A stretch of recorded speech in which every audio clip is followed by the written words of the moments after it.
I want to talk to you about a new law that went into effect in Louisiana on August 1st that I think can help save lives. Louisiana joins more than half of the states in the nation with a law that bans holding a smartphone while you're driving. Y'all, in the United States, I think it's something like 1 out of 4 car accidents are actually caused because somebody was driving with a smartphone in their hands. And y'all, sometimes these particular accidents are not just little easy breezy fender benders. These sometimes cause the loss of life. And we know that, riding with a smartphone is not necessarily, or driving with a smartphone is not necessarily a good thing, but too many of us do it because flat out we're just addicted to the smartphones.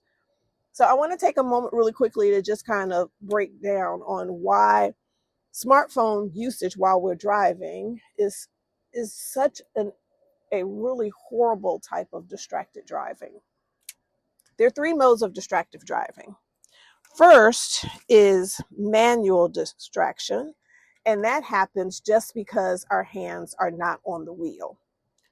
We could be putting on makeup while driving, or eating, or reaching back to pop a kid, just a lot of things that we do sometimes that takes our hands off the wheel.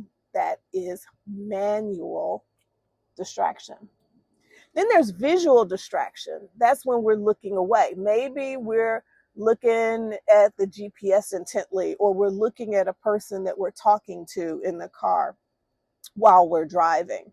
Whatever the case is, where our eyes are not on the road where they should be, that is visual. And then there's cognitive distraction, and that's just where like your mind is here with me, your body's here with me, but your mind is on the other side of town, that kind of sort of thing. We can be thinking about other things, mentally multitasking, just not paying attention and being focused on what's on the road. So remember, there's manual, visual, cognitive distraction. When we're on these smartphones, it's a trifecta. All 3 of those distractive methods are in play. We are manually distracted because we're holding the phone. We are visually distracted because we're looking at that post or that text or that notification or whatever it may be. And we're cognitively distracted because we're concentrating on what we're going to say next or whatever is going on this device. And too often, these kinds of things, again, 1 out of 4 accidents are caused because of these particular devices.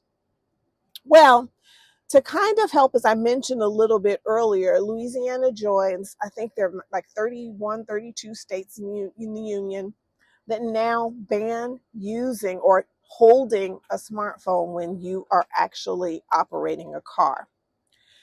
This started on August 1st, and they said that for the first couple of months, they're going to just give warnings. So it's in like an education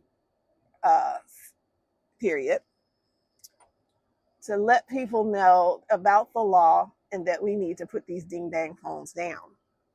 Starting in January, the fines will start to go into effect.